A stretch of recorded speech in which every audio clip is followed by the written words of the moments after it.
je suis originaire de cette vallée, de la vallée de la Fensch. Je suis né à Algrange, j'ai travaillé à Florence pendant mes vacances. J'ai enseigné au lycée de Famec, j'habite à Trieux. Je me suis retrouvé à Bercy, dans un monde un peu particulier, dont on parle beaucoup d'ailleurs en ce moment. Et je crois que c'est une expérience qu'il faut faire partager, parfois pour montrer les forces, parce qu'il y en a, mais aussi les faiblesses et les fragilités, parce qu'il y en a aussi. Quand on est ministre, on fait partie d'une équipe. Et moi, mon sens de la solidarité, du travail collectif, m'a conduit à effectivement ne pas manifester publiquement de désaccord, même si j'ai pu, sur certains sujets, en vivre quelques-uns et le faire savoir à l'interne.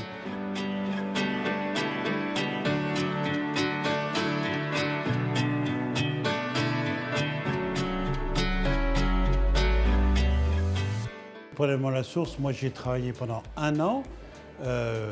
Il n'a pas été mis en œuvre pendant le quinquennat de François Hollande parce qu'il faut attendre une loi de finances et parce que ça a été décidé un peu tardivement dans le quinquennat. Mais ça a été en tout cas un très gros travail et oui, une certaine fierté puisqu'aujourd'hui, il me semble que maintenant tout le monde dit que ça fonctionne. Il semble que les résultats budgétaires et économiques connus, enregistrés à la fin de l'année 2016 et au début de l'année 2017 ont montré que finalement un certain nombre de mesures ont commencé à porter leurs fruits. Le déficit public a été divisé par plus que 2 et les créations d'emplois et les emplois se sont mis à augmenter sensiblement en fin de quinquennat alors que ce n'était pas forcément la tendance générale en Europe et dans le monde.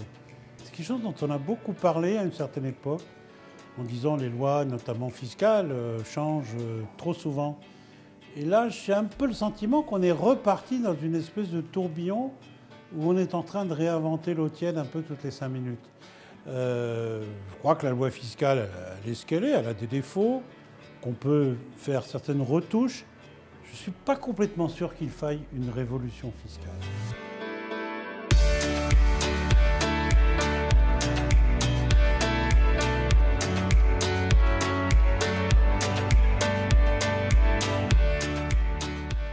Pour vous confier un sentiment profond, je pense que l'Assemblée nationale, contrairement à ce qu'on pense, est un formidable lieu de réflexion, de travail, de culture politique, de culture économique, voire même de culture philosophique.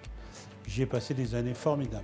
Mais je n'ai pas déposé mon cerveau et mes yeux et ma bouche, et donc oui, j'ai capacité à observer, à analyser, à m'exprimer et à suggérer.